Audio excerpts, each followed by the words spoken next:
ज्यादा दिन नहीं बीते हैं जब लोकसभा चुनाव के दौरान बीजेपी के एक एड कैंपेन का विपक्ष ने खूब मजाक उड़ाया था। यह विज्ञापन रूस और यूक्रेन युद्ध के बीच से भारतीय छात्रों को रेस्क्यू करने वाला पर था। इस विज्ञापन में दावा किया गया था कि प्रधानमंत्री मोदी की कोशिशों के चलते रूस और यूक्रेन ने युद्ध के बीच भारतीय नागरिकों के लिए एक सेफ पैसेज मुहैया कराया।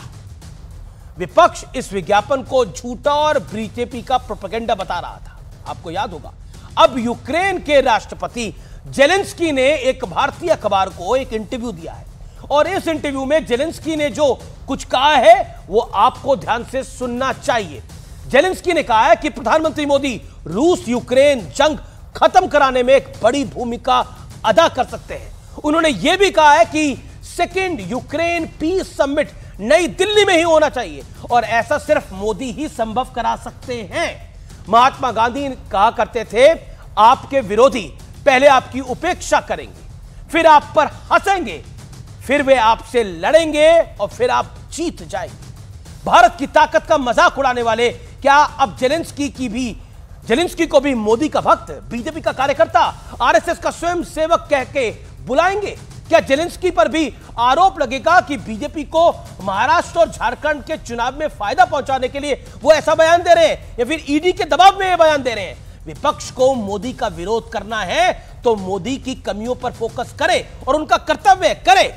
अगर उन्हें बीजेपी को घेरना है तो बीजेपी के खिलाफ मुद्दों को तलाशे और मुद्दों की कमी नहीं है, लेकिन मोदी विरोध के चक्कर में कब तक देश का विरोध और देश का मजाक बनाया जाएगा, चाहे मेक इन इंडिया हो चाहे ये हो। हैरानी उन नेताओं की पॉलिटिकल समझ पर होती है जो 10 साल बाद भी नरेंद्र मोदी को नहीं समझ पा रहे हैं। ये नेता देश का अपमान करते रहे और देश की जनता लगातार तीसरी बार नरेंद्र मोदी को उसने प्रधानमंत्री बना दिया।